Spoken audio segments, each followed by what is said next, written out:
Tertúlia. Meu boa tarde a todos. Hoje é dia 10 de junho de 2014, é uma terça-feira. O nosso verbete é de número 3049, ele tem 5 páginas, 49 elogios e 11 máximos. E o tema de hoje é o binômio incorruptibilidade mental, desassedialidade, da especialidade cosmoeticologia. E ele foi redigido pela professora Lília Junqueira, já verbetógrafa veterana. A professora Lília é professora universitária, graduada em Sociologia, pós-graduada e mestre em Sociologia, doutora em Sociologia Política. Ela é brasileira, natural de Brasília, Distrito Federal. E ela é voluntária da Conscienciologia desde abril de 2011. Autora do livro Desigualdades Sociais e Telenovelas, Relações Ocultas entre Ficção e Reconhecimento, de 2009, é organizadora do livro Cultura e Classes Sociais na Pesquisa Disposicionalista, de 2010. E é tenepsista desde dezembro de 2010 e professora e palestrante da Conscienciologia desde 2012. Agora, o binômio incorruptibilidade mental, desassedialidade é a vivência, a atitude, o efeito de reforço mútuo entre a autopensionização retilínea e a autodefesa interconsciencial fundamentada na inteligência evolutiva e na cosmoética. Na pensenologia, o holopensene pessoal da anticorruptibilidade mental desassediadora, o holopensene pessoal da assistencialidade. A limpeza periódica das inutilidades pensênicas, a refratariedade holopensênica, o megafoco pensênico priorizado, a rigidez pensênica possibilitando a formação de parasinapses, o direito inalienável de pensenizar por si mesmo. E aqui na fatologia, a linguagem mental cosmoética, a holomnemônica útil, os construtos mentais somáticos cosmoéticos em prol da desassedialidade, o silêncio mental, a automediação anticonflitiva, a autossuperação do desejo de ter sempre razão, a autossuperação do desejo de proferir a última palavra da discussão, o discernimento atilado no exercício da assistencialidade, a anti-autovitimologia, o trafor da intelectualidade disponibilizado para ajudar os outros, o autodesassédio relativo aos fatores externos e internos impedidores da GESCOM, a escrita conscienciológica resultante do estudo do binômio incorruptibilidade mental, desassedialidade. E aqui na parafatologia, a autoconscientização multidimensional, desassediadora, a conexão paracerebral do amparador na TENEPS, ajudando na pensionização cosmoética do tenepsista e dos assistidos, a sinalética energética parapsíquica pessoal, apontando padrão de rigidez ou corrupção holopensênica das consciências. As experiências projetivas esclarecedoras da cosmoética pessoal, o desassédio mental permitindo a intrafisicalização das ideias extrafísicas, a alfabetização paracientífica, a tares paracientífica, a biparacerebralidade. Agora, na remissiologia, nós destacamos a autodesassedialidade, a autoincorruptibilidade, a auto-ortopensenização, o avanço mental somático e o holopensene desassediado. O paradigma consciencial é a base lógica para se pensenizar cosmoeticamente. Filosofia, arte, religião e ciência não se ocupam do autoassédio nem das autocorrupções mentais multimilenares. E na questionologia, você já avaliou o próprio nível de corrupção mental? Qual a qualidade da energia presente na autopensenização diuturna, visando a desassedialidade? E na bibliografia específica, nós temos, então, 3 fontes bibliográficas. Agora, aqui a mega análise da equipe da Enciclosapiens. A gente tem, então, a anticorruptibilidade, a biparacerebralidade, a assistencialidade, amparabilidade, autopriorização, convergência, autodecisão, megafoco, proexis, megagescom, ortopensenização, anticonflitividade, autoconscientização, autodefensibilidade, autopercepciologia, mentalsomatologia, cosmoeticologia, autoprofilaxia e pensenologia. Agora, professora Lília, a gente, antes de começar as perguntas, já tem aqui algumas, os debates aqui no tertuliário, eu queria que você falasse para a gente sobre a ideia da escrita desse verbete, qual foi a sua motivação principal para fazer essa pesquisa, enfim, para pensar nesse verbete, né? Certo. Boa tarde a todos. Bom, como eu disse ontem, né, eu trabalho há muito tempo com o pensamento, a reflexão, a escrita. E quando eu entrei em contato com a Conscienciologia, eu vi o quanto era importante a gente usar esse instrumental, né, consciencial nosso, com rigidez e com cosmoética, né?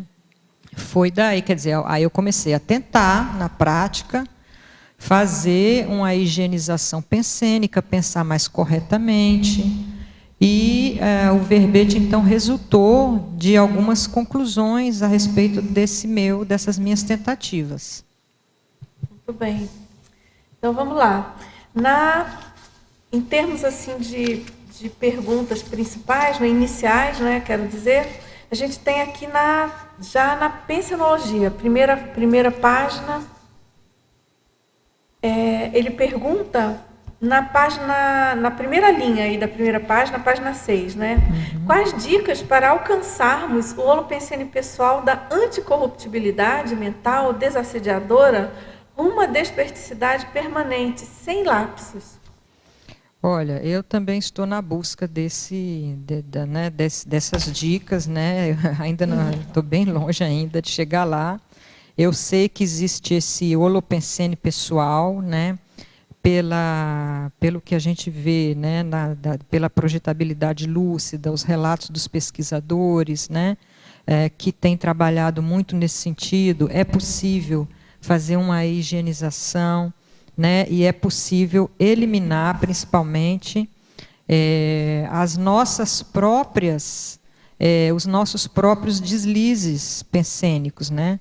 A gente se coloca, às vezes, uma meta. Eu quero pensenizar de tal forma que eu considero mais cosmoética, mais lógica, mais rígida. Mas como a gente tem muita carga da nossa própria formação intrafísica, muitas vezes a gente vai sendo puxado para trás, né, por nós mesmos, né? Então é uma questão de autocorruptibilidade, Isso é um autoassédio, é um tipo de autoassédio.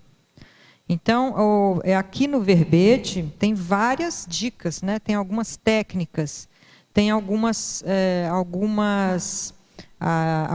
ideias, né? Ou dicas que são resultados de práticas que eu mesma descobri no meu exercício cotidiano de fazer essa tentativa, né? Então, eu poderia citar que seria a checagem dos autopensenes, periódica.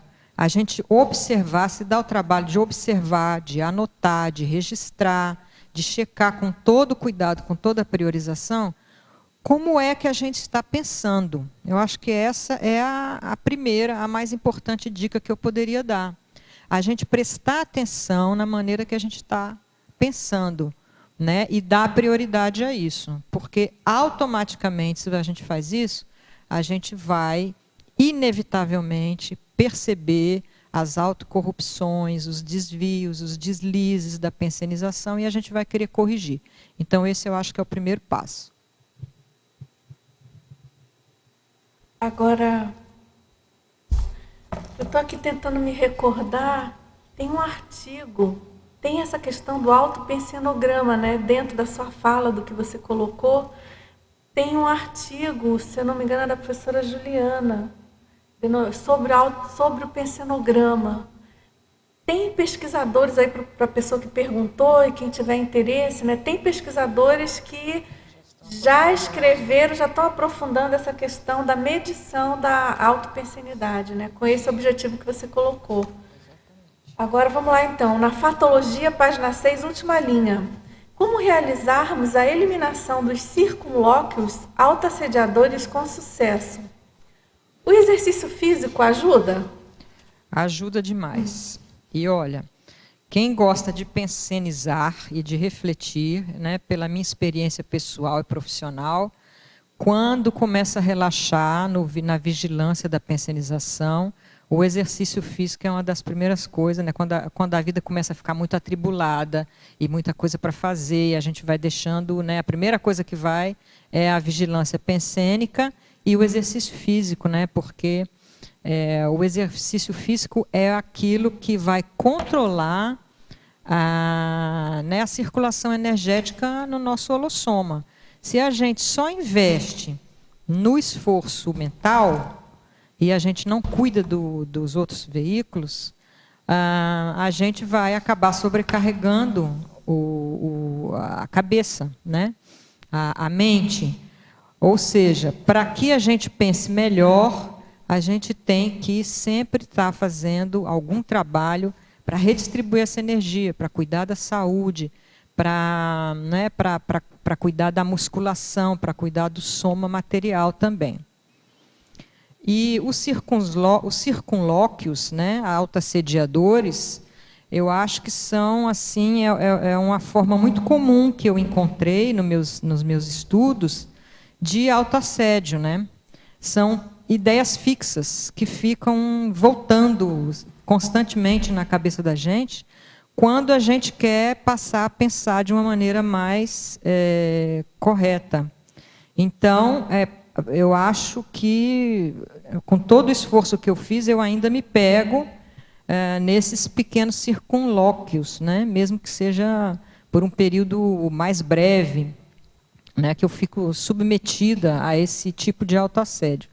Mas, como a professora Dulce colocou, já existem na Conscienciologia uma série de técnicas de voluntários, né, de pessoas trabalhando especificamente nisso para aprofundar. Eu acho que é o caso de procurar também.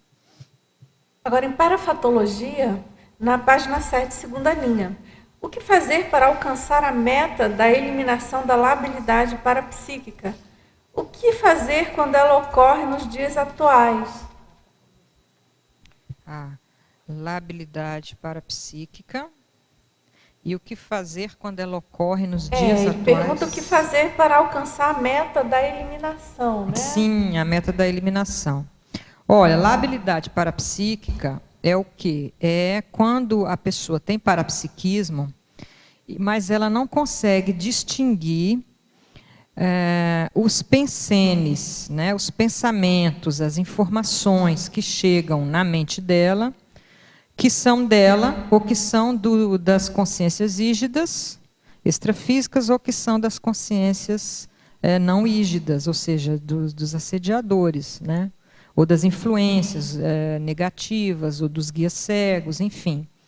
Então, é preciso desenvolver o parapsiquismo para você né, trabalhar, né, no dia a dia, no caso a caso, qual é o seu problema, qual é o nível de desassédio que você está precisando fazer, e procurar soluções para cada nível, né, para cada ponto em que a pessoa estiver trabalhando nisso. Por isso que eu coloquei a meta, é uma meta para todo mundo que pensa, para todas as pessoas que pensam. Elas precisam ter essa meta de chegar a isso, né? Agora, como fazer vai depender muito do problema que a pessoa está enfrentando naquele momento. Além disso, também é importante a gente indicar, né, o trabalho da professora Malu Balona com relação à labilidade parapsíquica, né? Ela já aprofundou bastante isso.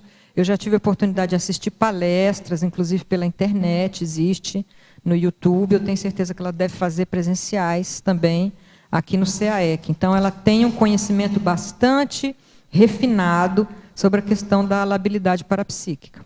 E lembrando também que tem o verbete na enciclopédia, né, professora Lília? Isso.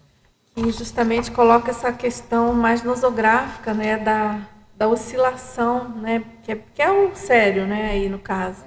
Que a pessoa não consegue filtrar a captação do que é baratrosférico e do que é homeostático, né, rígido. Então ela fica oscilando e não tem esse discernimento porque não tem o parapsiquismo desenvolvido, né?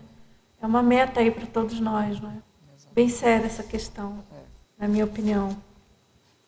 Agora, professora Lília, na tecnologia, página 7, segunda linha. A técnica de cortar o autopensene inútil pela raiz. Você poderia explicar com exemplos e como reconhecê-los em caso de reciclagens de situações traumatizantes? Ela continua, eu vou ler tudo, depois se precisar a gente picota. A reciclagem nos dá oportunidade, muitas vezes, de pela primeira vez reconhecer a existência de determinados traumas que nos causam bloqueios energéticos, que não identificados não podem ser resolvidos. Como reconhecer o que deve ser cortado pela raiz? Quer que eu leia de novo a pergunta primeira? Se você poderia explicar com exemplos e como reconhecer, em casos de reciclagens de situações traumatizantes, a questão da técnica de cortar o autopensene inútil pela raiz. Certo. Olha, como, né, na nossa vida, a gente, pelo menos aqui no intrafísico, a gente não tem nenhuma educação no sentido de observar o que a gente está pensando. Quando a gente percebe que a gente não está pensando corretamente, ou que a gente está pensando de uma forma que nos prejudica, né, isso já é um choque, né, isso já é um pequeno... Né, a gente tem que, a pessoa consciente que quer melhorar, ela se sente perdida porque ela não sabe o que fazer. Então, e aí, esses circunlóquios, né, mas na verdade ela está falando cortar o autopensene inútil pela raiz. Então, a primeira coisa a fazer é descobrir qual é o pensene inútil que está ali só ocupando espaço. Tá? E a reciclagem, ela vai ajudar muito nessa descoberta. Justamente, é na reciclagem que a gente vai perceber, muitas vezes, que a gente está mantendo uma pensenização ou determinadas formas de pensar que já estão ultrapassadas e que elas estão ali fazendo peso, né, no nosso espaço mental. Ou seja, fazendo peso negativo e servindo como um assédio para a gente. Então, aquilo não tem mais utilidade. E a recim, ela vai justamente ajudar a pessoa a descobrir qual é a pensenização ultrapassada, inútil, que está ali só ocupando espaço. Né? Todo mundo que está em processo de recim, é importante pensar nisso. Né? Muitas vezes a gente dá importância só à questão emocional quando a gente faz recim. Mas tem também a questão dos pensenes, do pensamento. Né? Toda a emoção ela vem junto com o pensamento, ela vem junto com a energia. Então a reciclagem ela tem que ser completa. Né? Então a gente tem que estar observando tanto a renovação energética, a renovação dos sentimentos, no sentido de também deixar sentimentos ultrapassados para trás e refinar os sentimentos, né? E a pensenização a mesma coisa, deixar aquilo que é inútil para trás e colocar naquele espaço uma pensenização mais objetiva, mais sadia, mais direcionada para a evolução. Aqueles pensenes muito repetitivos, né, que a gente denomina de bato-pensenes, não são sempre negativos, obviamente. Mas você não pensa que em geral, esses bato-pensenes que ficam ali ocupando a nossa mente, Em geral, eles tendem a ser nosográficos, Eu concordo. Né? Em geral, são acho que é uma nosográficos. dica assim, para a pessoa prestar atenção, Isso, não é? se não está repetindo muito, né? Se está repetindo muito, por que que é? Talvez é para a pessoa enfrentar aquilo e resolver. Tem que finalizar, né? Você não pode ficar eternamente pensando a mesma coisa. Muitas vezes Né? até uma pessoa, um nome, uma fisionomia fica na nossa psicosfera ali, reverberando. Exatamente. Geralmente, pelo menos pela minha experiência, é mais negativo do que positivo. Em geral, é mais aquilo está segurando a sua cabeça. Né? Ela podia estar indo, fazendo coisas, produzindo pensionização nova, né? E ela está parada ali. Então, é uma coisa que imobiliza a mente. Agora, em parafatologia, você quer perguntar? Pode ir, vai. Depois a gente continua. Tá. Na página 6, na fatuística, 8ª linha, que você fala do teste da pensionização sadia. Poderia falar mais sobre esse teste?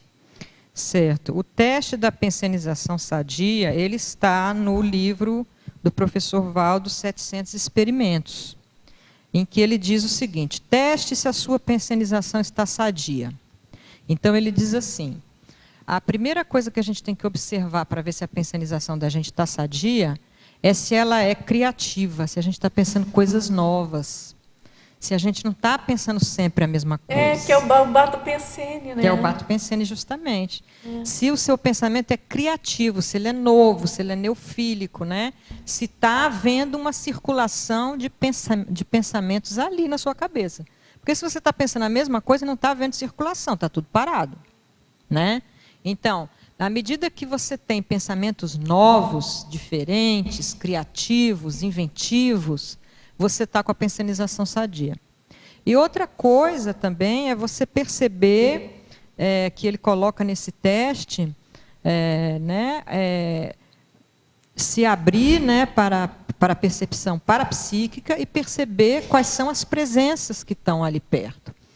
Porque se a gente está pensando só negativamente, a gente, né, pela lei da atração, está atraindo energias e mesmo consciências que se compatibilizam com aquele pensamento.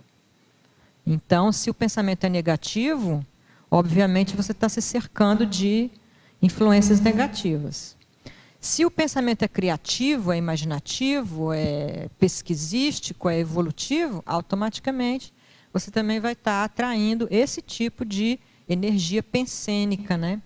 Então, é importante observar, para quem tem parapsiquismo e para quem não tem, começar a desenvolver, prestar atenção, em que tipo de consciências, de energias estão próximas de você quando você está pensando. Posso fazer mais uma? Na linha de baixo, você fala da refratariedade holopensênica.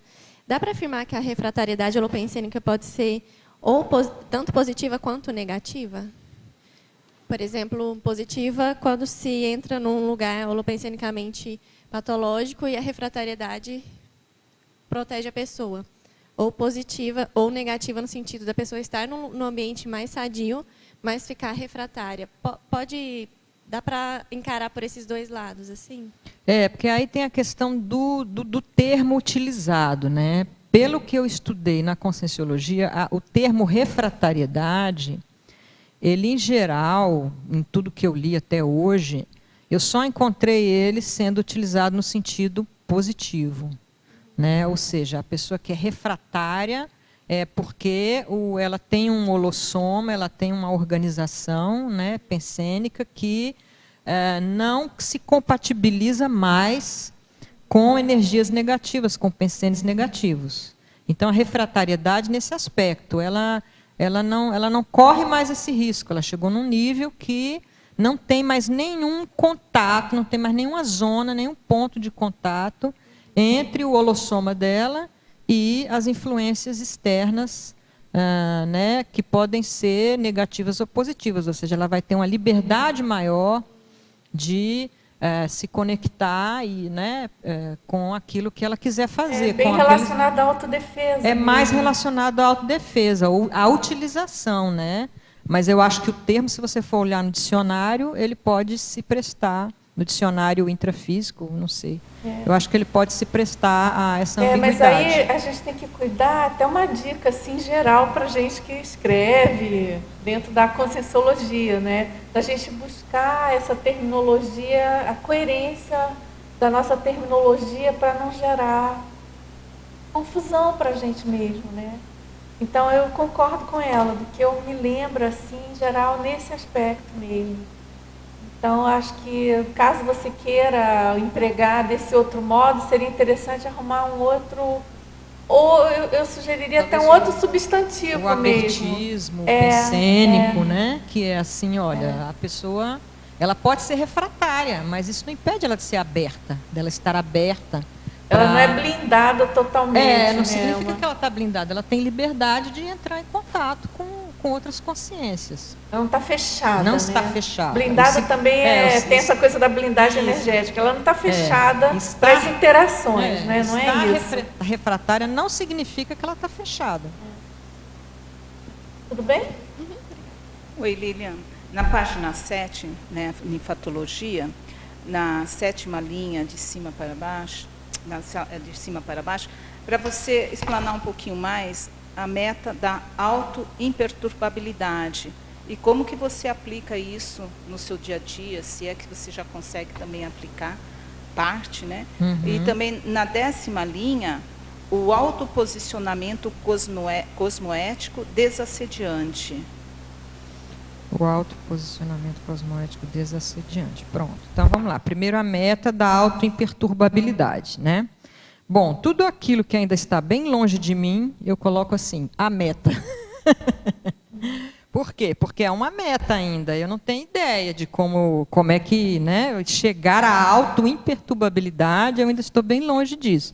Mas algumas coisas eu já sei, quer dizer, no nível que eu estou. Por exemplo, uma coisa que eu uso muito é tentar ficar em silêncio mental. Quando eu sinto que eu estou perturbada mentalmente, a primeira coisa que eu faço é tentar ficar em silêncio. E não é fácil ficar em silêncio, né? A mente da gente funciona como se fosse um macaco mecânico. Você, para parar isso, não é fácil. Então, acho que a primeira coisa né, porque o próprio ritmo dos pensamentos perturba a gente de vez em quando. Então, a primeira coisa é você diminuir o ritmo, calar a mente, fazer silêncio, né, para você se reorganizar. Mas nesse silêncio mental também não cabe os patopensenes, né? Não cabe. É silêncio de tudo. É possível a gente ficar em silêncio, sem nada na mente. Eu fiquei um bom tempo achando que não era possível, mas é possível. É uma técnica, é uma questão de você ficar trabalhando nisso, né? Pode não durar muito, mas você consegue ficar né? Você vai conseguindo com a técnica, você vai conseguindo ficar cada vez um pouquinho mais tempo em silêncio. E a segunda é o autoposicionamento cosmoético desassediante, né? Pronto, porque quando a gente pensa, junto com o nosso pensamento, tem um autoposicionamento. Né? Pensar já é se autoposicionar. Né? Por exemplo, vamos dizer assim, olha, eu estou de acordo, principalmente esse tipo de pensamento. Né? Não necessariamente você precisa, no seu pensamento, definir claramente que você está de acordo ou em desacordo com alguma coisa. Né?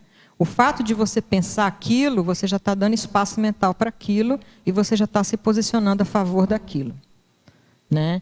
Então, por exemplo, isso aí acontece muito com as críticas. Quando a gente vai fazer uma crítica a alguém, a gente acha que a gente, né, está se posicionando contra, mas o simples fato de você dar espaço àquilo ali na sua mente, você já está colaborando, você está dando espaço. Né? Então, eu sou contra, enfim, o comportamento da minha vizinha. Eu sou contra, eu não gosto, e eu vou pensenizar dessa forma. Né? Aí você está fazendo uma crítica mental, ocupando seu espaço mental com a crítica, né?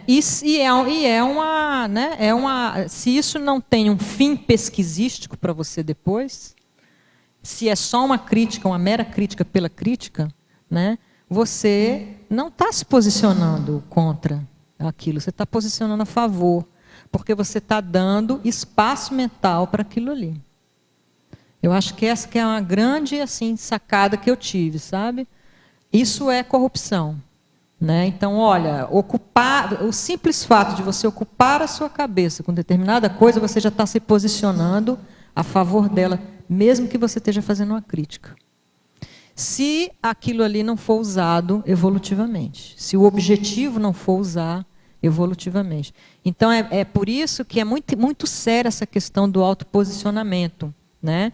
E se você se posiciona cosmoeticamente, automaticamente você está se desassediando. Né? Então, com relação à minha vizinha, qual é a melhor forma de pensar? Né? Qual é a forma mais cosmoética, mais evoluída de pensar nesse problema dessa vizinha? Né? É eu ficar disponibilizando minha cabeça para ficar ruminando e criticando e jogando em cima dela todas as energias negativas, os pensamentos negativos? Ou olha, constatei que aquela forma de se comportar não coaduna com os meus princípios. O que eu posso fazer para ajudar essa pessoa a descobrir o que eu já descobri? Né? E a melhorar o comportamento dela, a postura dela. Aí você está se posicionando cosmoeticamente e você está se desassediando. E você daqui para frente vai pensar só coisas positivas, assistenciais.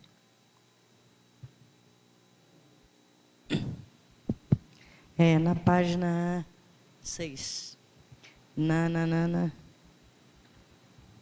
Aqui, na número 7. Eu acho que é uma técnica boa, o conhecimento do próprio padrão holopensênico. Está onde? Na primeira página, página 6, número 7, na sétima linha. Qual? Pensenologia. Pensenologia. Qual é o item? O conhecimento do próprio padrão holopensênico. Conhecimento do próprio padrão holopensênico. Pronto, isso é importante também. Está dentro daquela primeira coisa que a gente colocou, né? Da pessoa conhecer a forma que ela penseniza. Né? À medida que você vai observando como é que é o seu pensamento, você vai chegar a identificar um padrão. Aquele é o seu padrão, você já sabe que você sempre pensa daquela forma. Né? A gente vinha falando sobre labilidade. A primeira coisa que você tem que fazer para combater a labilidade é você conhecer seu padrão.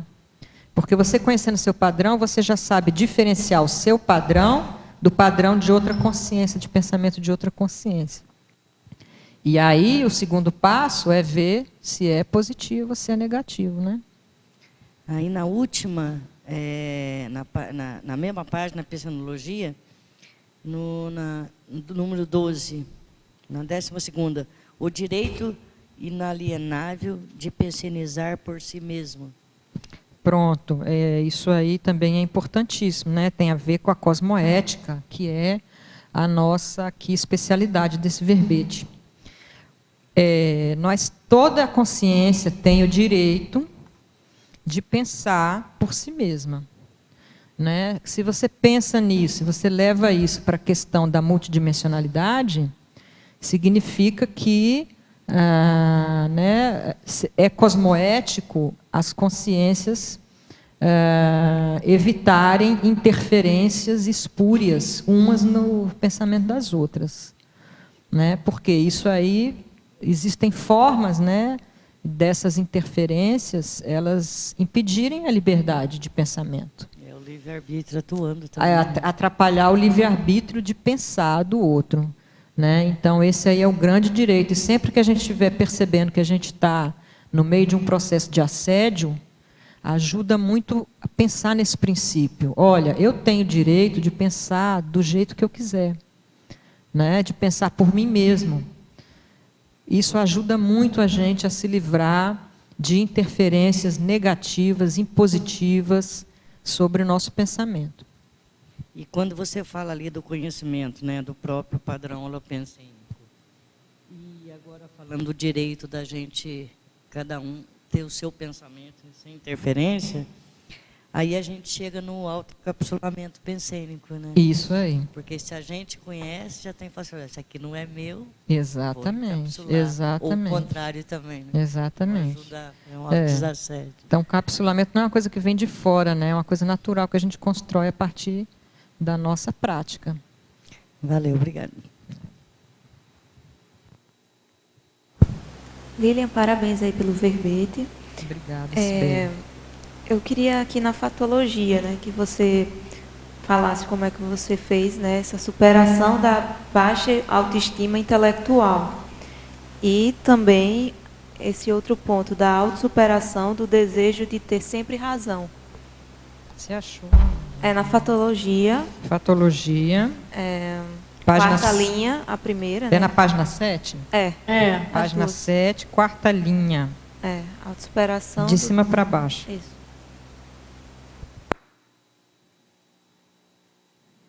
Bom, vamos por partes. A superação da baixa autoestima intelectual. Olha, isso é muito comum, né, na nossa sociedade intrafísica, em que a gente tem, né, uma população... aliás, isso em todas as sociedades é assim, né?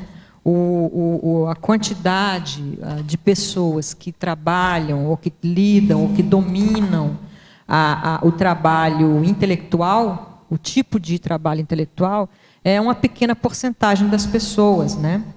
Das populações. E elas então vão, né, de uma certa forma, utilizar isso como uma espécie de valor social. Então, a sociedade que a gente vive, ela valoriza muito o trabalho intelectual, o exercício do pensamento, né? Ou seja, é como se a utilização plena da mente fosse uma condição limitada a determinados grupos de pessoas. Esses grupos de pessoas, eles vão reivindicar esse valor para eles, né? Vai virar uma questão política. Eles vão reivindicar o valor. Não, somos nós que trabalhamos com o pensamento. Somos nós que dominamos o pensamento. As outras pessoas, não. Elas não têm esse direito. A gente é que vai dizer para elas qual é a melhor forma de pensar. Toda a sociedade tem isso, né? É por isso que existe muita baixa autoestima intelectual. Porque as pessoas ficam achando que elas não têm direito de usar a cabeça delas. Isso é uma grande, imensa falácia, né, na sociedade intrafísica. Essa divisão que existe entre aqueles que têm direito de dizer o que é o certo e errado a partir da sua intelectualidade pessoal, da sua pesquisa, e todo o resto que vai viver trabalhos manuais, que vai viver fazendo outro tipo de trabalho. Então, entender a causa, né, pela qual a gente sofre pressão e a gente sente baixa autoestima é uma forma da gente combater a autoestima. Mas também a gente tem que pensar naquilo que a gente traz dentro da gente. Por que a gente se submete a isso? Né? Toda consciência tem condições plenas de superar esses condicionamentos intrafísicos, né? Se essa é a regra do jogo aqui na SOCIM, né, a consciência inteligente, ela vai dar um jeito de passar por cima disso, de se libertar disso daí, né? E de dizer, olha, aí entra o princípio que a gente acabou de falar. Toda consciência tem o direito inalienável de pensar por si mesma, de usar a sua mente, né? De produzir, de fazer um trabalho intelectual, de escrever, de entender o mundo, de pensar o mundo. Todo mundo tem esse direito. Então, não existe, pela cosmoética, não existe essa divisão. Olha, existem aquelas pessoas que podem, que têm o direito de usar a mente, e as outras não. Então, existem causas externas à consciência e causas internas. A gente tem que combater as duas. Pessoal, tem um aviso aqui, talvez seja alguém presente, proprietário do Peugeot cinza, placa AHD 9001, de Foz do Iguaçu. A luz está acesa. Se for algum de vocês, é bom apagar. Você quer perguntar? Na página 8, é numerologia, primeira linha. A organização pensênica. A organização pensênica, né? Na enumerologia. Daria para explicar como posso fazer essa organização pensênica? Daria. É assim, a gente, às vezes, acorda de manhã e nem dá atenção para aquilo que a gente está pensando. A gente fica, às vezes vai para frente da televisão, vê um desenho animado, aí a gente vai ver aquelas coisas que estão passando ali, os personagens, né, tal. E a gente não está ligando muito para aonde que a cabeça da gente está indo, né? Aonde que a cabeça da gente está levando a gente. Então, é importante a gente parar para perceber isso. É importante. Por quê? Porque a gente tem condições de direcionar o nosso pensamento, né? É como se fosse um poder, uma capacidade humana, né?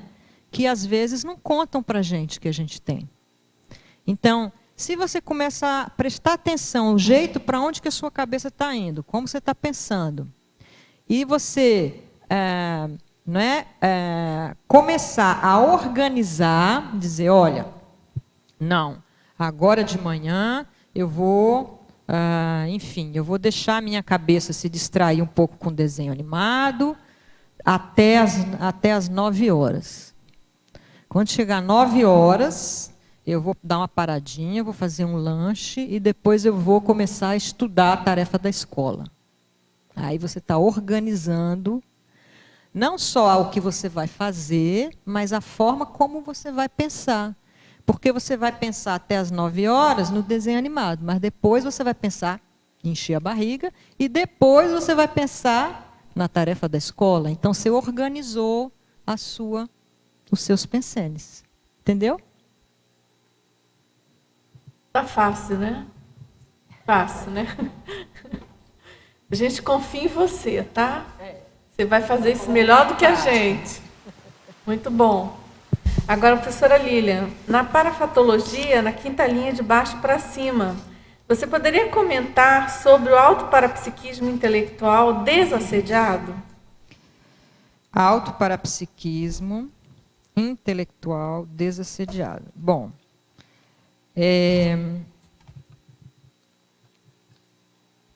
enfim, isso aí, quer dizer, é uma coisa um pouco difícil da gente conseguir, né? Existem, até hoje de manhã na tertúlia, o professor Valdo estava falando sobre isso, né? Existem pessoas que têm muito parapsiquismo, mas não tem muita intelectualidade, não emprega muito, né, a intelectualidade para organizar esse parapsiquismo.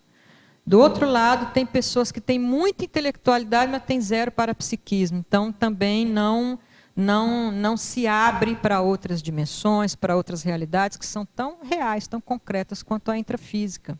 Então, isso é um problema também.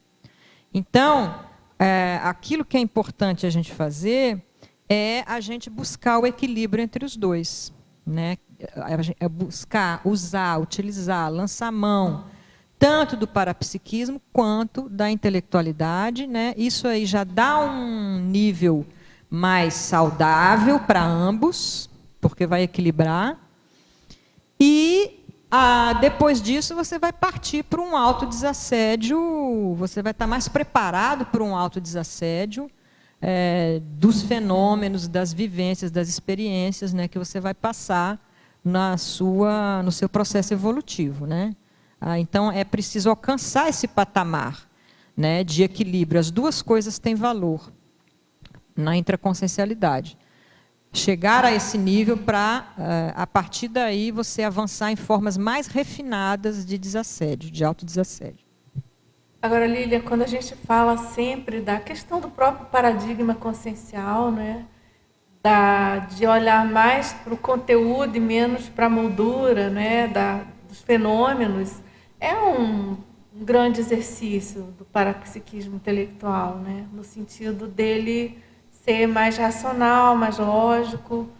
Então, eu acho que a gente, na prática, a gente acaba tentando muito e treinando bastante isso, né? Com certeza, eu acho então, acho que é uma meta e que aos poucos demais. A gente vai botando em prática.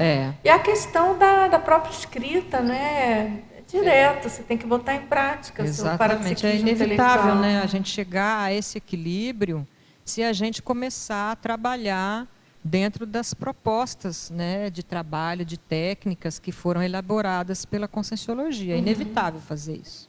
Exatamente. Chegar a isso.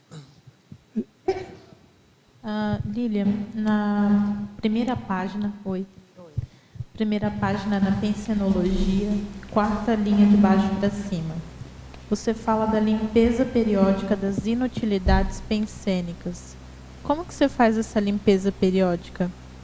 Olha, a limpeza periódica, eu acho que, eu não sei se outras pessoas conseguem fazer isso sem escrever, mas eu, no meu exercício, né, de observação pensênica, eu me baseio muito naquilo que eu escrevi, nos registros, né? Então, eu tenho um acompanhamento das formas como eu tenho pensado, e eu fico vendo se está melhorando, se está piorando, aonde que pode melhorar, tá? Então, isso me ajuda muito a fazer limpeza periódica, né? Além disso, porque ali naqueles registros você vai ver, olha, esse tipo de pensamento aqui, que não é muito legal, ele está se repetindo, ele está começando a se repetir. Aí eu vou me perguntar, por que ele está se repetindo? É uma coisa que eu tenho que enfrentar?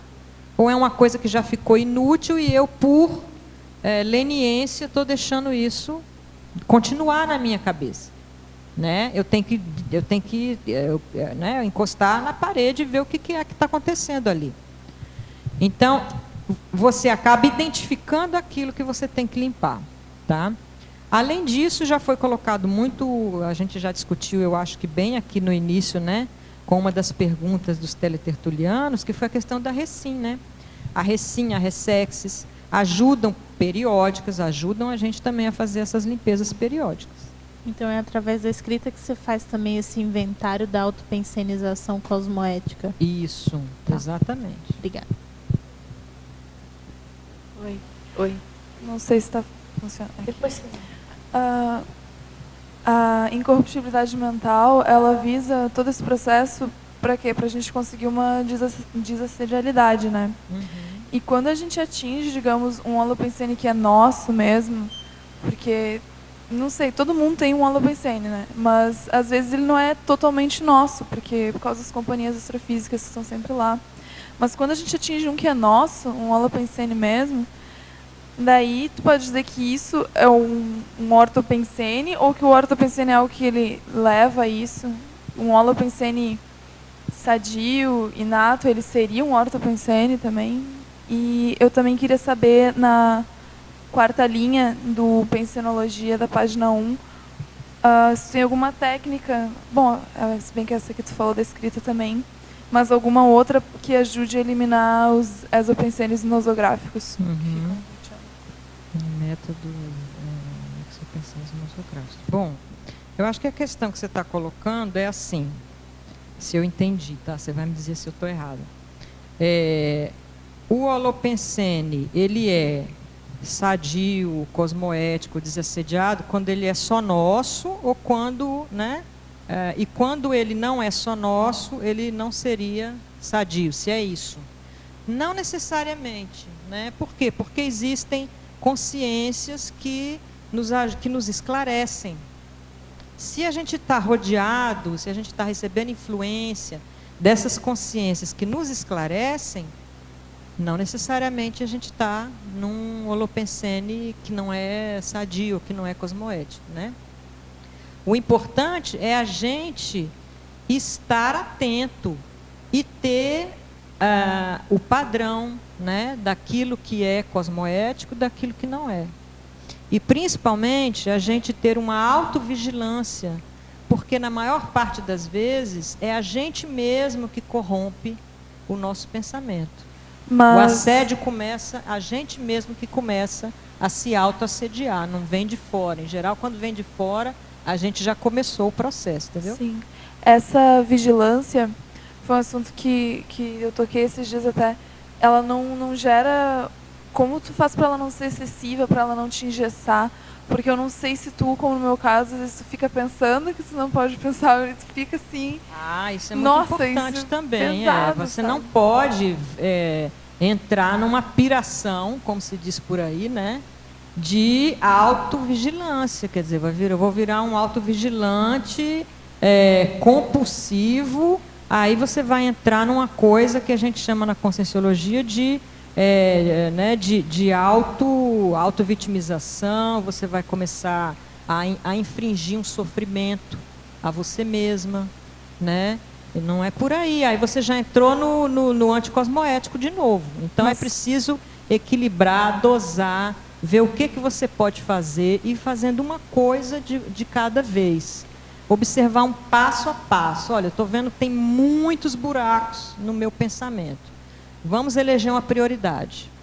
Primeira coisa que eu vou fazer é isso aqui que está pior, que está me incomodando mais, vou começar por aqui. Quando eu começar, já diminuir bastante aquela forma de pensar, pronto, agora vamos para o segundo ponto da minha lista. E assim vai, até você ficar com o pensamento bem, se você estiver satisfeita com o seu pensamento, ele estiver rígido. Lília, oi. Ali na página 7, em tecnologia, na quarta linha de cima para baixo, a técnica do inventário das categorias da autopensionização. Como que é essa técnica? Se você, na sua autopensionização, já estabeleceu algumas categorias? A técnica do inventário, só repetindo. Das categorias da autopensionização. Tá. Técnica do inventário. Na quarta linha de cima para baixo. Certo.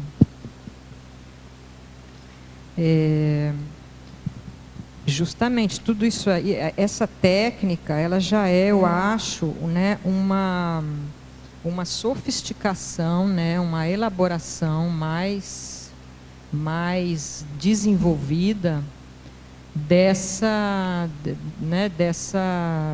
desse estudo que a gente pode fazer sobre os nossos pensamentos, né? A gente começa definindo um padrão, começa deixando, né, as inutilidades para trás, e isso aí não acaba, né? Você vai desenvolvendo, você vai continuando cada dia um pouquinho, quando você vê, você já está fazendo, você já está num nível mais refinado e às vezes você nem percebeu.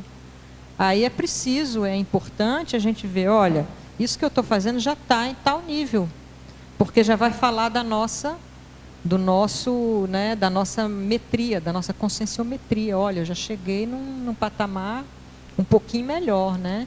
Então eu já não estou mais. Então isso aí já entra na autopesquisa, no autoconhecimento, né?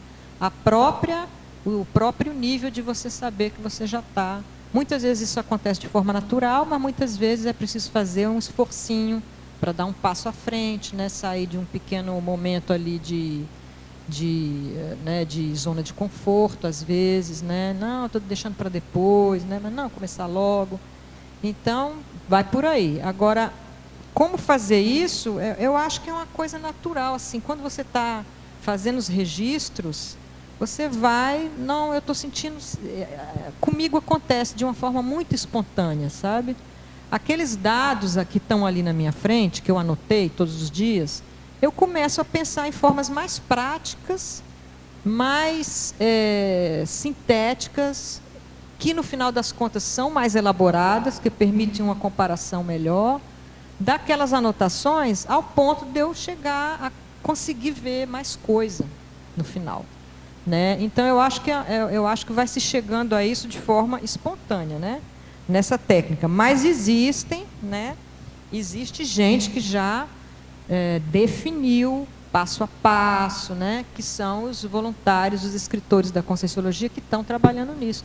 É bom ver quais são as técnicas que eles estão colocando. Eu não tenho nenhuma técnica assim, específica, né? Eu faço isso, como eu estou te dizendo, de maneira espontânea. Mas eu acho que com certeza tem muita gente já compartilhando um passo a passo, um procedimento, né, para fazer isso daí. Por exemplo, assim, um sinônimo dessa técnica poderia dizer que são os diversos níveis de autodomínio pensênico. Poderia ser. Por exemplo, assim, no primeiro momento eu consigo perceber o que eu estou pensando.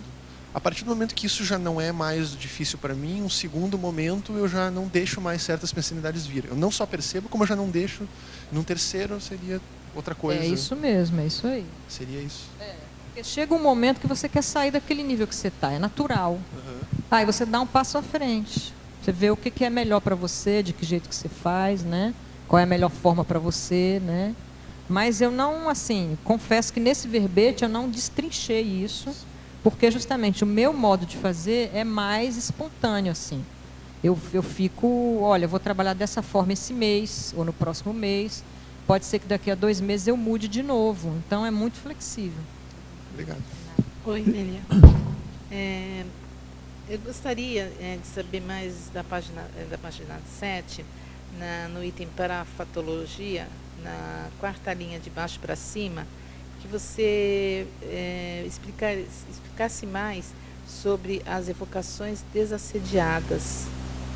Desassediadoras, desculpa. Evocações desassediadoras, né? Porque aí eu estou falando da leitura, né?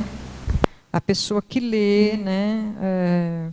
A gente, né? Toda leitura, ela é uma evocação, né? A gente está lendo, automaticamente a gente está atraindo de uma certa forma, energeticamente, né? Consciências que são afins, consciências que se sentem afinizadas com aquilo que a gente está lendo, né? Isso é um processo energético, né? A energia e pensamento é a mesma coisa. Então, você está emitindo energia, você está chamando energia, e com aquela energia vão vir as consciências extrafísicas, no caso, né? E aí é preciso se preocupar com isso quando a gente está fazendo um estudo, né? Uma leitura. Porque vamos dizer que você está fazendo uma leitura muito nosográfica, né? Muito negativa, muito assediadora, né? De coisas ruins. Aí você está lá fazendo aquela leitura, você nem percebe, mas você já está se afinizando com consciências que gostam daquilo, né? Aí isso aí vai atrair para você aquelas consciências, né? Então, é por isso que quando a gente vai mergulhar, né, a nossa mente em algum conteúdo, é importante a gente ver essa dimensão, né, que existe uma evocação, a gente vai estar evocando, né? Então, olha, não seria melhor procurar uma leitura mais construtiva, né? E aí eu vou atrair consciências também mais construtivas, que vão pensionizar de maneira mais construtiva, né? Não é que não pode ler coisa nosográfica, mas com que objetivo você vai ler aquelas coisas nosográficas? Se é um objetivo de se relaxar e distender, você vai evocar e aquilo vai ocupar a sua mente, né? Então, há muita chance de você ser assediado. Mas se você está lendo porque você precisa daquele conhecimento para uma pesquisa que você está fazendo, uma coisa que é evolutiva, aí o seu risco vai ser menor, né? Porque vai ter amparadores monitorando o processo, ajudando nesse processo. Tá? Então, é aí que está a questão da evocação. Toda vez que a gente mergulha numa leitura, num estudo, num filme, em qualquer coisa, a gente está junto com aquele conteúdo, evocando consciências que são afinizadas com aquilo ali. Então, a professora Tânia quer perguntar? Lília, por favor, na fatologia na página 7, de baixo para cima, 3ª linha. O autodesapego da GESCOM escrito. O que você quer explicar para a gente aí? Isso daí acontece, né, com as pessoas que escrevem, né? Eu já escrevi, né? O meu trabalho exige que eu escreva, é uma parte do meu trabalho, né? Eu sou paga para isso, então eu tenho que escrever. E na academia acontece que não existe uma preocupação com desapego com relação àquilo que a gente escreve, né? Muito pelo contrário, existe o apego. no sentido de que, olha, não vou passar isso para qualquer pessoa ler, com medo de ser copiado, com medo de ser plagiado, com medo de, enfim, de ser criticado, né, se cair nas mãos de um inimigo seu, do trabalho. Então, é preciso escrever para todo mundo, escrever para todas as consciências, escrever para esclarecer e se desapegar daquilo que a gente escreveu, né? Quando a gente escreve o nome da gente num texto, num livro, numa coisa, né, aquilo não significa que você tem os direitos, todos os direitos, né, autorais automaticamente. Quando a gente trabalha com parapsiquismo e com a conscienciologia, a gente escreve aquilo para doar, é uma assistência que a gente está fazendo. Né? Então, quando eu comecei a estudar conscienciologia, tudo que eu escrevi, eu fiz questão de disponibilizar para o maior número possível de pessoas, porque eu entendi que aquilo ali fazia parte de uma assistência, de um esclarecimento que eu estava fazendo. Né? E aquilo ali não é como se fosse um capital, uma coisa material, que é sua, você vai acumular, e quanto mais você tiver, melhor. Né? Porque, em geral, na academia é assim que a gente pensa com as nossas escritas. Como você disse, né? Você tem que desconfiar que o que a gente está escrevendo tem muito amparo, tem uma função, e isso vai ajudar os outros. Né? Então, exatamente. Desapegar. Muito obrigada. De nada. Lília, ali na fatologia, na página 7, a segunda linha, eu queria que você falasse um pouquinho mais a respeito da conquista e da ampliação desse silêncio mental. Do silêncio mental, né? Olha, é uma coisa, a gente já falou sobre isso, a tendência que a gente tem, a nossa mente, né, naturalmente, ela não está... Se você observar como é que você está pensando, você vai ver que poucas vezes você está em silêncio. Na maior parte das vezes, a sua cabeça está ocupada com alguma coisa. Né? E na maior parte das vezes, a gente não está observando o que a gente está pensando. Então, para a gente começar a controlar esse fluxo dos pensenes, né, os pensamentos, eles passam na cabeça da gente em fluxo, é como se fosse uma torneira aberta, né, caindo água sem parar. É um fluxo, ele não para, é como se fosse um macaco mecânico também. Tem um autor na sociologia que fala assim, a mente é um macaco mecânico, né, o Pierre Bourdieu. E o que você tem que fazer, em primeiro lugar? Você tem que dar um jeito de controlar esse fluxo. Né? Então, a melhor forma é você conseguir controlar para você não pensar em nada. E aí observar com calma os pensamentos, um por um, né? Os padrões, os pensamentos, as enumerações, as afirmações, enfim. Tudo que está passando pela sua cabeça, você poder observar com calma. Mas se você não parar esse fluxo, você deixar ele correr na velocidade que ele está acostumado a correr, e quanto mais o tempo passa, quanto mais a sociedade se moderniza, mais informação tem disponível, mais a gente, em todo lugar que a gente vai, tem uma televisão, tem um computador, tem um jornal, tem informação, se você deixar a sua cabeça entrar nesse ritmo, vai ficando cada vez mais difícil para você se desassediar seu pensamento. Então, é muito importante procurar, né, em determinados momentos, um isolamento, um silêncio, um recolhimento maior, que vai permitir você dar à sua cabeça o descanso que ela precisa para ela poder se reorganizar. Certo. Então, assim, o primeiro passo, só para entender aqui melhor, o primeiro passo seria observar o próprio pensamento? Seria isso. Aí, bom, né, eu estou observando. Se você não observar, você não vai conseguir perceber, né, quer dizer, primeiro você observa, aí você vai ver que existe um fluxo de pensamentos passando pela sua cabeça, sem parar. Exato. Não é isso? Uhum. Aí depois, o próximo passo é você tentar segurar o fluxo, né, até chegar no silêncio. Mas para você fazer isso, vai te ajudar muito se você estiver num lugar que o meio favorece, ou seja, que você tenha silêncio também naquele meio. Vai favorecer isso, esse exercício. Aí você vai, tenta, né, diminuir o ritmo daqueles pensamentos passando na sua cabeça. E você vai tentando fazer isso, você vai ver que você vai conseguir. Vai conseguir até chegar no silêncio mental. Mexer com as energias ajuda muito, claro. Isso, exatamente. Fazer o estado vibracional. Isso. Ô, Lília, na página 6, na fatologia, o primeiro tópico é a linguagem mental cosmoética.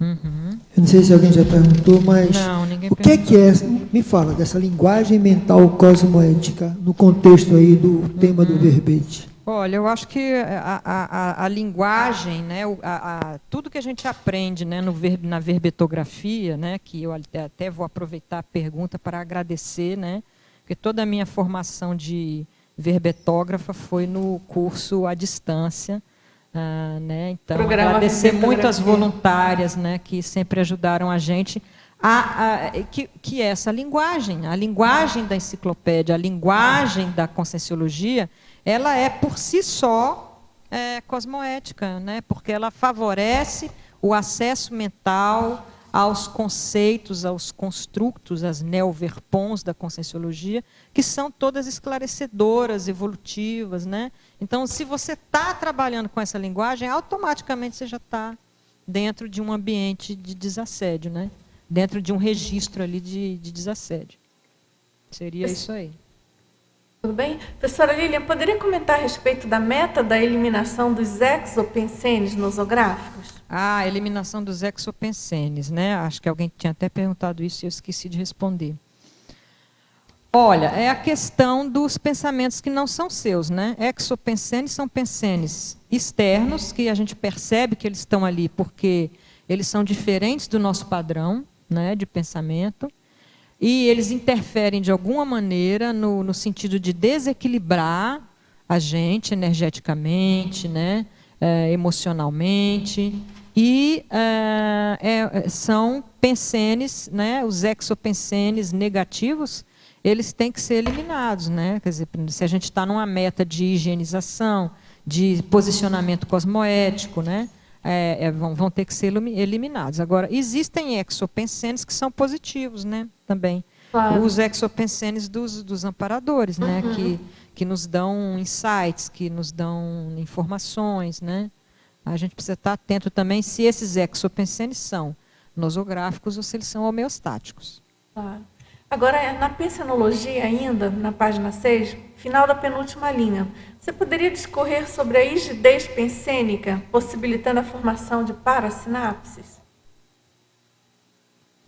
Rigidez pensênica, possibilitando a formação de parasinapses, né? Então, né, as parasinapses são conexões cerebrais, né, ideativas, que possibilitam a gente a pensar mais claro, entender melhor as coisas, ter mais lucidez, né, parapsíquica, compreender a multidimensionalidade, né, para a gente chegar, e essas parapsinapses, elas vão sendo formadas no decorrer do nosso processo evolutivo, né? Para que a gente favoreça essa formação das parasinapses, os pensenes da gente tem que estar rígidos, né? Senão vai ser mais difícil para formar. Né? A formação de parasinapses faz parte de um movimento da consciência em direção a uma melhoria evolutiva. Se a gente está com o holopensene totalmente paralisado, né? Por sujeira, por assédio, por bagulho, por coisas inúteis, né, que estão ali segurando o nosso desenvolvimento, você não vai formar parasinapse. Então, a rigidez é muito importante para poder chegar a formar essas parasinapses. Agora, na parafatologia, na página 7, penúltima linha, você poderia explicitar a alfabetização paracientífica? A alfabetização paracientífica tem tem um verbete, né, de alfabetização parapsíquica, eu acho, né, Dulce? Existe esse verbete que recentemente eu vi a tertúlia dele, com o termo alfabetização, né? Mas eu acho que é alfabetização parapsíquica, né? Ou é a paracientífica mesmo? O termo correto. Eu acho que é paracientífica. Paracientífica mesmo, né? Quer dizer, que entender vamos dizer, os rudimentos, né? Os primeiros elementos, os elementos básicos, para você fazer uma ciência, uma pesquisa parapsíquica, né? Para você fazer uma investigação parapsíquica que é científica. Tem que dominar determinados elementos que são básicos, né? Por exemplo, a questão da rigidez, a questão do domínio do estado vibracional, né? Tudo isso está na base de uma utilização do seu cérebro com esse objetivo de fazer de construir um conhecimento paracientífico, que é um conhecimento construído através do parapsiquismo, né? O desenvolvimento do parapsiquismo, o entendimento da multidimensionalidade, as técnicas da projeção, né, que são, vamos dizer assim, a metodologia por excelência da conscienciologia, da ciência conscienciologia. É preciso você entender como é que funciona isso, né? Então tem uma série de coisas que são prioritárias, né, quando a gente quer se lançar numa atividade de pesquisa paracientífica. Agora, professora Lília, na fatologia, na página 7, primeira linha, você poderia comentar a autoanálise crítica, cosmoética das próprias projeções conscienciais? Certo.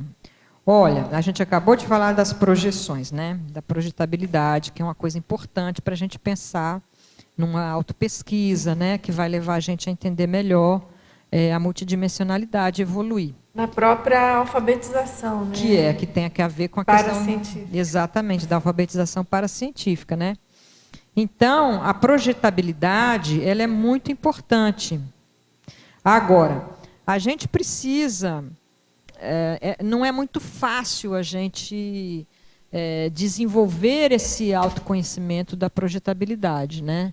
Porque como a gente não tem lucidez, não tem muita lucidez, a gente está restringido pelo corpo físico, a gente vai ter uma pluralidade de manifestações, né, de fenômenos diferentes, que são todos eles, né, relatados no livro Projeciologia, do professor Valdo Vieira, que diz assim, olha, existe o fenômeno chamado sonho projetivo, existe o fenômeno chamado projeção consciente de psicossoma, existe o fenômeno projeção consciente de mental soma. Então ele vai dar lá todas as categorias de projeção, né?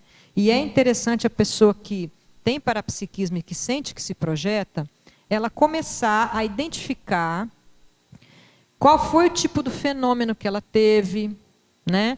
Anotar tanto a forma como o conteúdo daquele fenômeno, né? Porque depois, com essa prática de anotar, de guardar, de se lembrar daquilo, a pessoa automaticamente, né, ela, ao recuperar aquelas informações, ao reler aquelas informações escritas, ela vai começar a verificar uma repetição, né, de tipos de fenômeno que ela teve, tanto na forma quanto no conteúdo. E aí ela vai começar automaticamente a fazer uma autoanálise, né, da projetabilidade dela.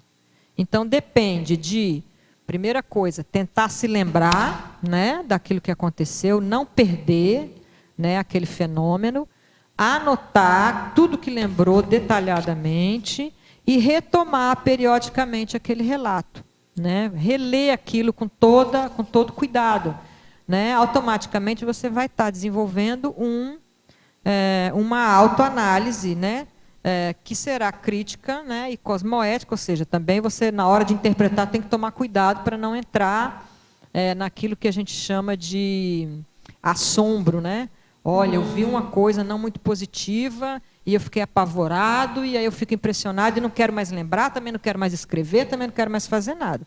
Então, isso aí não é cosmoético, porque não é evolutivo, né? Essa realidade, ela existe.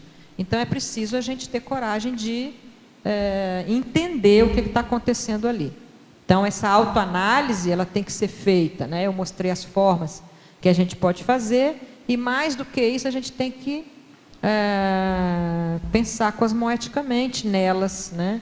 Ver quem estava lá, se a gente estava ajudando, se a gente não estava ajudando, o que a gente vai fazer para no extrafísico não repetir coisas que a gente achou que foram anticosmoéticas, né? Incluir a cosmoética na nossa análise das projeções. Agora, só lembrando que tem aquele neologismo, né, do professor Valdo, que é a projeção-crítica, e um pouco sintetiza essas ideias da análise crítica e das projeções, né?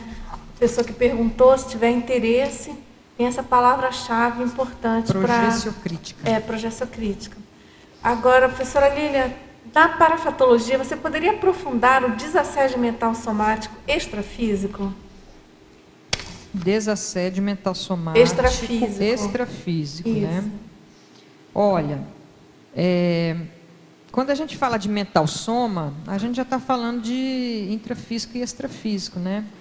Eu acho, porque, né, se a gente está usando o mental soma não é só aquela atividade intelectual intrafísica, ela é uma sabedoria maior. Envolve vários atributos, né? Envolve vários outros atributos que são multidimensionais, que vêm da nossa evolução em vidas sucessivas, né? Então, é uma sabedoria maior. Quando a gente fala em mental soma, a gente não está falando na intelectualidade intrafísica.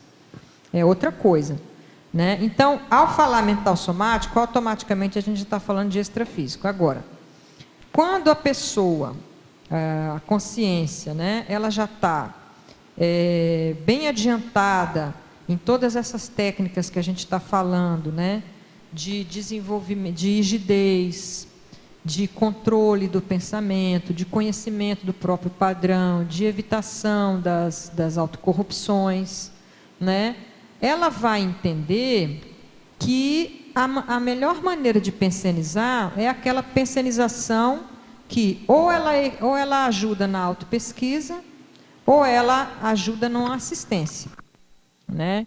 Então, isso aí é uma questão lógica, porque você vai ver que quando você está pensando em ajudar, automaticamente você fica mais rígido no pensamento. Automaticamente. E aí no extrafísico, só para completar, muitas vezes a pessoa vai poder fazer desassédio no extrafísico, e aí ela vai ter uma projeção em que ela estava ajudando alguém, né, com relação à escrita, ou alguma coisa que ela escreveu, vai ajudar. Agora, na fatologia, você poderia citar exemplo prático dos construtos mentais somáticos cosmoéticos em prol da desassedialidade? Primeira linha da fatologia na página 6. Certo, os construtos mentais somáticos, né? Bom, vê só, gente, a conscienciologia, ela é um verdadeiro, né, mega empreendimento pesquisístico, científico, né? E o que ela produz, né? Ela produz esses construtos, esses, vamos dizer, essas ideias, essas verpons, né? Que são formas de pensar, né? Que tem tudo isso, está tudo dentro delas, né?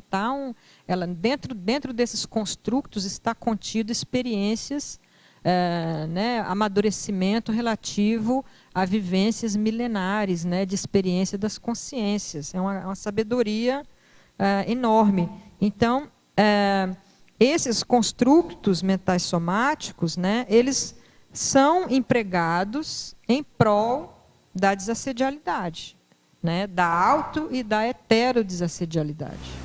Então, quem está trabalhando em trazer essas verpons, em fazer esses construtos, em propor essas ideias novas, ele está se autodesassediando e colaborando para o autodesassédio em todo o entorno dele. Agora, na paradoxologia, na página 8, você poderia comentar o paradoxo de a disciplina pensênica trazer liberdade de pensamento? Certo. Olha, a gente pode pensar assim, que se a gente ficar vigiando o pensamento, a gente vai estar restringindo nossa liberdade, né? Mas é justamente o contrário. Quanto mais a gente entende como é que funciona a nossa capacidade de pensar, mais liberdade a gente tem de usar esse atributo nosso, né? Com mais a gente vai poder entender como é que ele funciona e justamente utilizá-lo muito mais, com muito mais liberdade para pensionizar da forma que a gente achar melhor. Então, é um paradoxo. Agora, professora Lília, tem dificuldade em saber o que é pensar mal, falar mal de alguém? Você poderia exemplificar um pensamento negativo e um positivo? Vejo as falhas e tento fazer atalhos e fico sempre em dúvida. Olha, é preciso essa questão da... Teve até um verbete que foi falado aqui de reclamação. Não sei se foi você, não foi? Que fez um verbete sobre reclamação? Queixa, exatamente. Não é à toa que você está aqui. Né? Olha, existe um verbete chamado queixa, foi ali o colega, consciente poliqueixosa, né? Que é isso daí, gente. Olha, às vezes a gente pensa que a gente está criticando os outros, mas não é bem você está criticando os outros, você está se queixando, né, de que o mundo seja feito dessas pessoas que você não tolera, né? Você está se auto-vitimizando. Então, a gente sempre tem que pensar primeiro por que aquilo incomoda a gente. Né? Se você sente tanta necessidade, você ou a pessoa da qual você se refere, né? Se ela sente tanta necessidade de criticar os outros, a primeira coisa que você tem que perceber é o seguinte: por que essa necessidade? De onde vem essa necessidade de criticar os outros? Né? Onde é que eu, né, a pessoa que critica, estou tirando, quer dizer, qual é o objetivo? Qual é o meu objetivo? Por que eu faço isso? Né? Principalmente se aquela crítica ela não está servindo para um objetivo melhor ou maior da consciência. Se é a crítica pela crítica. A crítica pela crítica ela é uma ruminação. Tem um momento que eu coloco isso aqui no verbete, né? Que é uma ruminação, que é o quê? Você fica remoendo aquilo ali. Remoendo. Aquilo ocupa espaço, aquilo acumula energia negativa, acumula pensamentos e sentimentos que são negativos, um amargor, uma coisa desagradável, e você está juntando aquilo dentro de você. Entendeu? Você não está fazendo nada errado com a pessoa assim. Você, ainda por cima, você está contaminando a pessoa que você está criticando energeticamente. Né? Então, não é positivo para ninguém. Não tem valor nisso. Né? A crítica, outro dia também a professora Malo falou no verbete dela, a crítica ela tem que ser mínima. Quando você descobre que tem uma pessoa que não está agindo cosmoeticamente ou corretamente ou de uma forma que você não concorda, acabou, já concluiu aquilo. Não é para você ficar voltando e voltando e revoltando. Né? E aquilo ali já é autoassédio. Então, entendeu que não é de acordo, levantou, né, os questionamentos, se posicionou, entendeu como é que não é mais para fazer aquilo, parte para outra. Na página 6, Estrangeirismologia, você coloca aqui a cosmoética dans l'esprit. A gente poderia dizer que essa é a mega síntese do seu verbete? Eu acho que sim. Eu não tinha pensado nisso, mas eu acho que a gente pode pensar sim. A gente utilizando aí essa expressão francesa, dans l'esprit, né, que quer dizer, olha, dentro da pessoa, dentro da intraconsciencialidade da pessoa, né? A gente abarcou a cosmoética, a gente se manifesta tanto pensenicamente, energeticamente, né? A gente se manifesta. Então, aí entra pensene, né? O pensene, que é sentimento, energia e pensamento. E ela está dentro da gente. Aí, ficou bom mesmo como síntese. Ficou bom. Agora, professora Lília, na sindromologia, a síndrome da dispersão consciencial se relaciona com o tema do verbete? Como ela se relaciona? Como se relaciona, né? A página 8. Olha, existe essa síndrome que é, né, o problema da consciência, que ela não consegue focar, né, o pensamento dela. Ela é dispersa. Ela mantém esse padrão de dispersão, quer dizer, ela não consegue dar um veio, dar uma direção, ela não consegue priorizar, né? Enfim, são pessoas que têm dificuldade para organizar o pensamento, às vezes tem dificuldade para falar e às vezes tem dificuldade para escrever também. Por quê? Porque ela não consegue fixar um tema, né? E eu acho que a gente já falou em outros momentos aqui nesse verbete justamente desse problema, quer dizer, o pensamento da gente é um fluxo, né? A tendência é a dispersão. Para a gente não dispersar, a gente tem que fazer um trabalho com ele, que é de segurar, observar, organizar, né? E direcionar. Então, essa que seria a relação com o tema do verbete. Porque se a pessoa tem essa síndrome, não é impossível ela ter incorruptibilidade. Já é um contraponto, né? Exatamente. Nosográfico. Exatamente. A pessoa vai estar dispersa com ela mesma e, enfim. Não vai ter como ela... A questão da incorruptibilidade e do desassédio ficam bem distantes, né? Exatamente. A tendência é ser antagônico, né? É um antagonismo, é. Agora, professora Lília, em parafatologia, na página 8, quarta linha, você poderia explicar o respeito das companhias extrafísicas das leituras? Poderia exemplificar? Parafatologia, quarta linha. Página 8. Ah, página 8. Quarta linha. Quarta linha. Qual é o item? As companhias extrafísicas das leituras. Em parafatologia, né? As companhias extrafísicas da leitura. Olha, ela pede para você se você pode exemplificar. Exemplificar. Então tá. Vamos supor que a pessoa resolve ler um livro de terror, né? Nas livrarias estão cheias, né? Tem uma linha agora editorial, né? De monstros, de zumbis que eles vão, quer dizer, todo mundo tem que comprar isso, os adolescentes, né? Toda a literatura dos adolescentes, né, é uma coisa de terror. Aí a pessoa chega na livraria, ela quer escolher um livro, né, para ela ler ou para ela dar um presente. Fica difícil ela achar um livro né, que não tenha tanta coisa negativa, né? Então, essa eu acho que seria a primeira coisa, né, a se fazer para a gente evitar más companhias na leitura, né, selecionar o que a gente vai ler. Eu já coloquei isso aqui quando a gente falou do item seguinte, que são as evocações, porque justamente quando a gente está lendo, a gente faz evocações, querendo ou não querendo. Não é porque a gente ignora, né, a gente faz questão de ignorar ou de não perceber que essas evocações não são feitas. Elas são feitas, a gente querendo ou não querendo. Então, o que acontece? Se você lê livros de histórias de terror, se você assiste filmes, né, que são oriundos desses livros de histórias de terror, você está né, fazendo evocação extrafísica e chamando companhias extrafísicas afins àquela literatura para perto de você, né? Existe a lei da afinização, né, pensênica.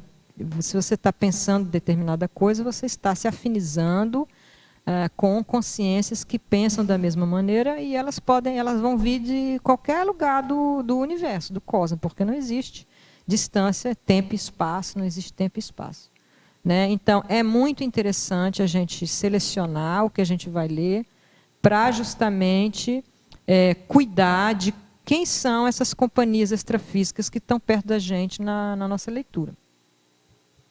Agora, na trinomiologia, na página 7, você poderia explicar o trinômio discernidor das matrizes pensênica, mental, cultural? Tá. Olha, quando a gente está existem diversas matrizes pensênicas, né? Quando a gente consegue discernir uma da outra, a gente vai pensar, automaticamente a gente vai pensar melhor, né? Então, existe a nossa matriz autopensênica, né, que seria o nosso mater pensene, a nossa forma característica de pensenizar. Existe, né, os nossos condicionamentos, né, mentais e os nossos condicionamentos culturais. Então, quando a gente consegue discernir, né, os condicionamentos, aí no caso, né, são essas matrizes. Pensênica, mental e cultural. São condicionamentos, né, que vão formar matrizes ou linhas orientadoras do pensamento que que podem ter influências externas, né, influências do meio, no caso, a cultural. Tá? Quanto mais a gente discernir essas matrizes, melhor a gente vai poder organizar o nosso pensamento. Agora, a gente tem aqui na página 7, quinta linha, em parafatologia. Você poderia explanar e exemplificar a sinalética energética e parapsíquica pessoal, apontando o padrão de rigidez ou corrupção holopensênica das consciências? Certo.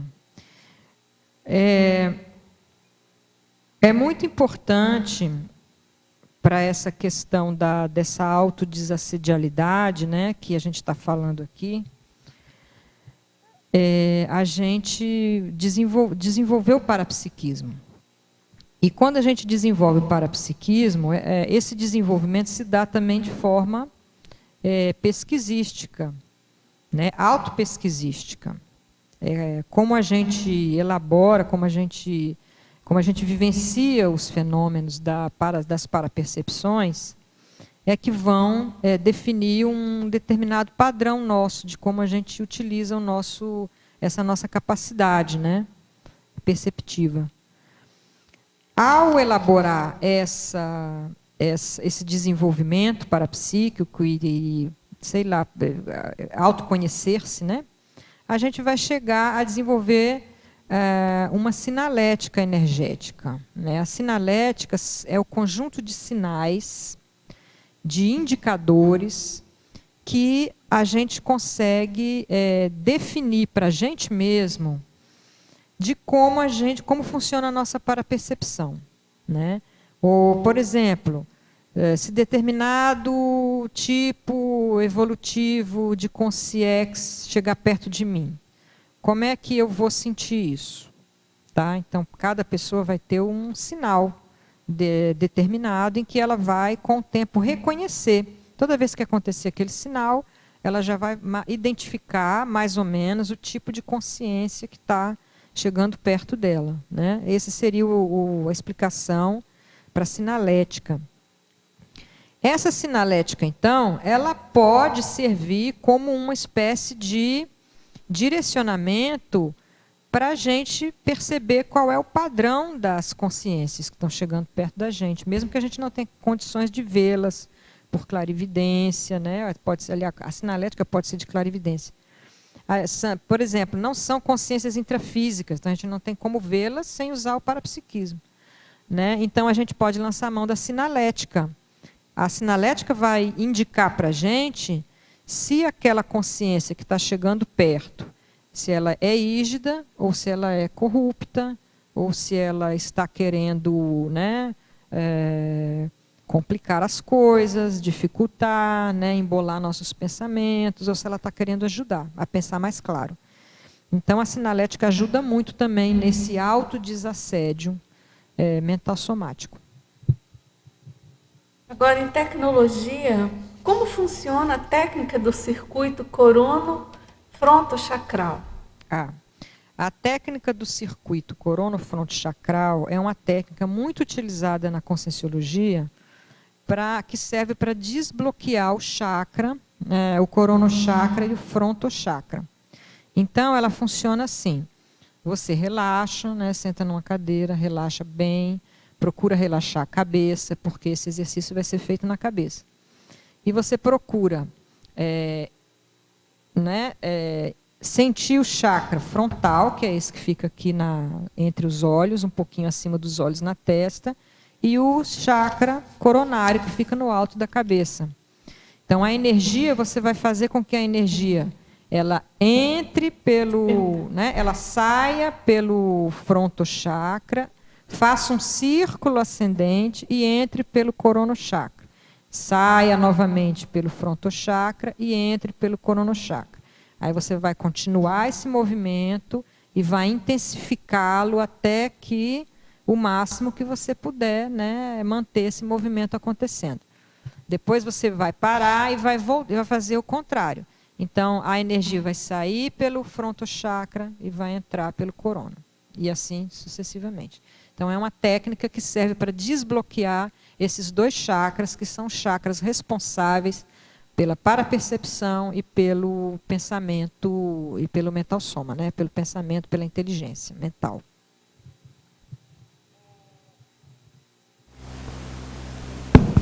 Lília. Oi. Tinha na página 7, Fatologia, linha 5. Linha 5. De cima para baixo. De cima para vamos lá. Dá para explicar a diferença entre auto e heterassédio? A auto e heterassédio é o seguinte.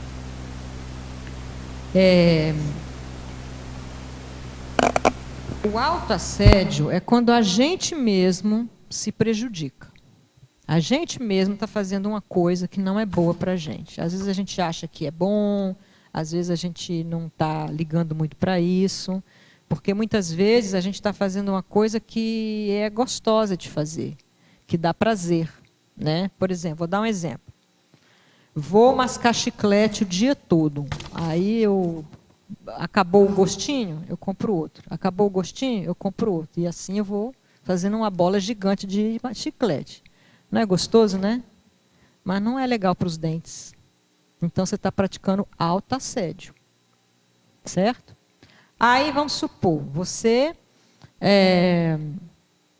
adorou aquele chiclete, mas você vai falar assim, olha, eu tenho vontade de comer chiclete o dia todo, mas eu vou parar aqui no segundo chiclete, vou guardar os outros para amanhã. Aí eu vou chupando um pouquinho cada dia para não estragar meus dentes. Aí você está tendo uma atitude mais cuidadosa, você está cuidando de você está cuidando dos seus dentes. Certo? Já se chega um colega para você e fala assim, nada, deixa isso para lá, isso é bobagem. Você vai deixar de mascar chiclete, para quê? Olha, chiclete é uma coisa muito boa, você vai ficar aí, eu estou aqui com esse monte de chiclete, não vou fazer nada com ele, E vai jogar o chiclete fora? Não, vamos lá, que é uma coisa boa. Aí você vai e embarca na onda do teu colega. Você sofreu um heterassédio. O seu colega assediou você. Ele levou você a fazer uma coisa que não é boa para você. Entendeu? A diferença? Quer perguntar? Boa tarde, Lilian. Parabéns pelo verbete. Boa Eu achei tarde. o verbete, a escrita está bem didática. Obrigada. Eu gostaria que você aprofundasse. Na página 7, em tecnologia, tem a técnica de cortar o atopensene inútil pela raiz. Certo. E lá em exemplologia, temos a vivência de interromper a música de baixo calão involuntariamente instalada na mente, que seria um exemplo. Sim. Em fatologia, nós temos lá a autossegurança na quinta linha de baixo para cima. Então, em relação, você já falou bastante até sobre essa questão da autodesassedialidade mental, somática, mas eu gostaria que você aprofundasse um pouquinho mais essa autossegurança mental, certo, somática da desassedialidade. Certo. Olha, a questão da autossegurança, eu acho que diz respeito, porque uma maneira da pessoa se assediar é ela não estar segura. Eu acho que começa por aí. Se a pessoa não está segura, do que ela quer, do que ela pensa, do seu padrão, se ela está se manifestando sem certeza, sem firmeza, né? Ela não está com o pé no chão, né? Ela não está aqui agora, ela está insegura. Tudo isso daí vai abrir espaço para assédio, né? Então, essa questão da autossegurança, de sentir-se seguro, é muito importante. Agora, é evidente, né, que tem momentos que não é possível a gente se sentir seguro quando a gente faz uma coisa pela primeira vez, né? Quando a gente se lança, né, num empreendimento, numa coisa nova, que não tinha sido feito por ninguém antes. É difícil, mas aí a gente ainda a gente pode lançar a mão do parapsiquismo, né? O professor Valdo sempre fala que quando ele vai fazer uma coisa pela primeira vez, antes ele vai lá, projetado, né? Para olhar, para ver como é que é, para já se preparar. Ou seja, então, isso vai dar segurança, né? Para que ele se sinta melhor, né? Mais firme, mais seguro, no momento de fazer aquilo ali, de atuar, né? Então, eu vejo que a questão da autossegurança é muito importante, tanto como ponto de partida, para a gente fazer um trabalho de aumento da cosmoética, né? Da nossa autocosmoética, da nossa forma de pensar a cosmoética, quanto também como resultado, quer dizer, ela também pode ser uma meta, né? Para a gente chegar, olha, eu quero organizar meu pensamento para eu ficar cada vez mais seguro na minha atuação. Agora, professora Lília, na efeitologia, você poderia aprofundar o efeito desassediador da gratidão? Certo.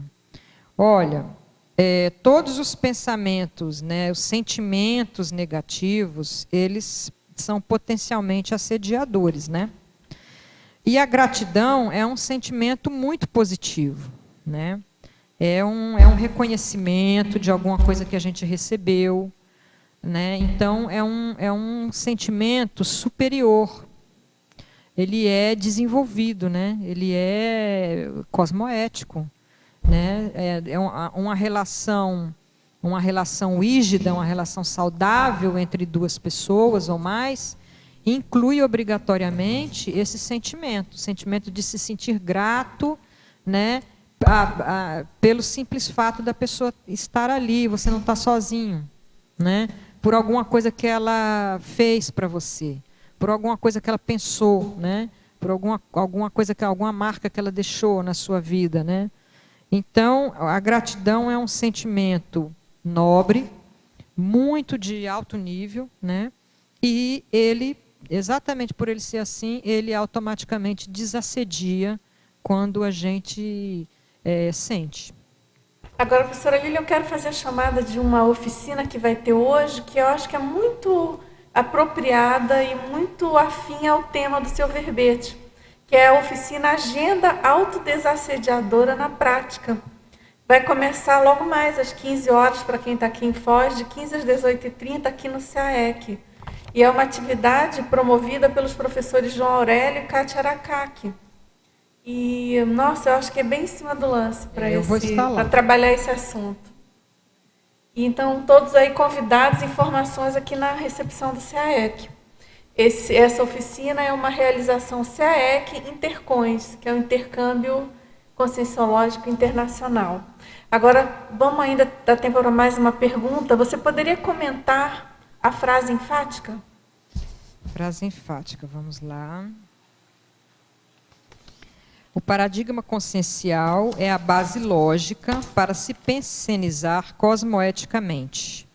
Filosofia, arte, religião e ciência não se ocupam do autoassédio nem das autocorrupções mentais multimilenares. Né? Quer dizer, olha, os paradigmas intrafísicos que a gente tem para a orientação da nossa pensenização, eles são limitados. Né? Eles são pobres nessa questão do desassédio. Eles não levam em consideração a multidimensionalidade, por isso mesmo, eles não levam em consideração a importância da cosmoética e eles, então, nos dão informações muito precárias, né, sobre como que a gente desenvolve uma pensionização cosmoética. Tá? E, por isso, então, é melhor a gente, é mais inteligente a gente adotar o paradigma que trata disso também, né? Que seria o paradigma consciencial. Pessoal, nosso tempo esgotou. Eu agradeço muito a participação de todos, tertulianos, teletertulianos, da professora Lília, em especial. A gente sabe que tem mais um verbete em revisão, tá certo? Aguardamos em breve você aqui novamente no tertuliário e agradecemos muito as suas explicações. E vamos então aos nossos anúncios tarísticos. Obrigado. As pontuações da tertúlia de hoje são 25 assinaturas no livro de presença, 15 perguntas presenciais e 25 perguntas respondidas online. Hoje nós temos 4 recados. O Rômulo com o curso Acoplamentário, a Pilar com o curso Teoria e Prática da TENEPS, Ricardo com debate no CAEC e a Delmara com a jornada de Conscienciometrologia. Boa tarde aí aos teletertulianos e aos presentes. Gostaríamos de convidar a todos a participar do curso Acoplamentário, que vai ocorrer nesse fim de semana. Ele começa no sábado e termina no domingo. A temática desse acoplamentário será Parapedagogia e os epicons serão o Rui Bueno e a professora Ana Luísa Rezende.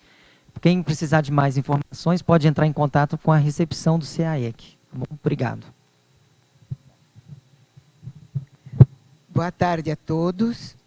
A pré-IC da Tenepsologia estará realizando o primeiro curso Teoria e Prática da TENEPS, com o apoio do CAEC, que será realizado entre 20 e 22 de junho.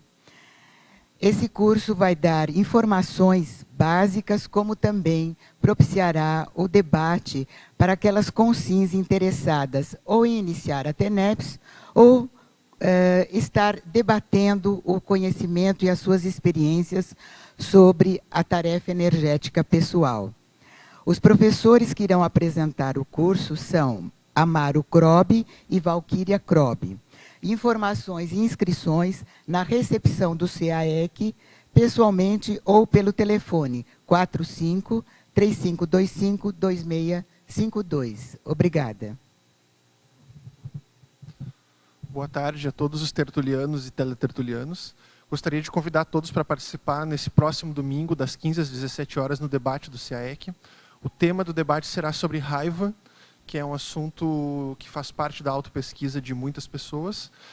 Nesse debate será trazido, então, as causas e as principais técnicas de profilaxia do pesquisador, e no final será aplicada uma dinâmica para que as pessoas identifiquem alguns nó-górdios seus e possam tomar, então, as devidas atitudes autopesquisísticas. Muito obrigado.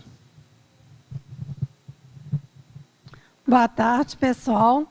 A Conscius convida a todos para participar da segunda Jornada Internacional de Conscienciometrologia, que vai acontecer aqui em Foz do Iguaçu, no período de 4 a 6 de julho.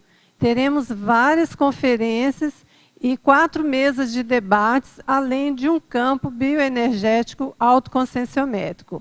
As mesas de debates vão abordar os temas biografometria, reciclometria, conscienciometria e despertometria. O campo autoconscienciométrico vai ocorrer no domingo pela manhã e ele visa a expansão da autolucidez, com oportunidade para reflexões, planejamento de reciclagens e a autoconscienciometria. É importante lembrarmos que a participação nessa jornada ela pode ser presencialmente ou através do nosso sistema online. Também as inscrições podem ser feitas online, através do nosso site www.conscius.org.br. É só acessar o site e entrar na nossa loja virtual para fazer suas inscrições. Ou então, pessoalmente, na sede da Conscius, no discernimento, no horário de 14 às 20 horas. Se você desejar mais informações sobre a nossa jornada, é só ligar para o telefone 45, o prefixo, 2102-1460. Obrigada.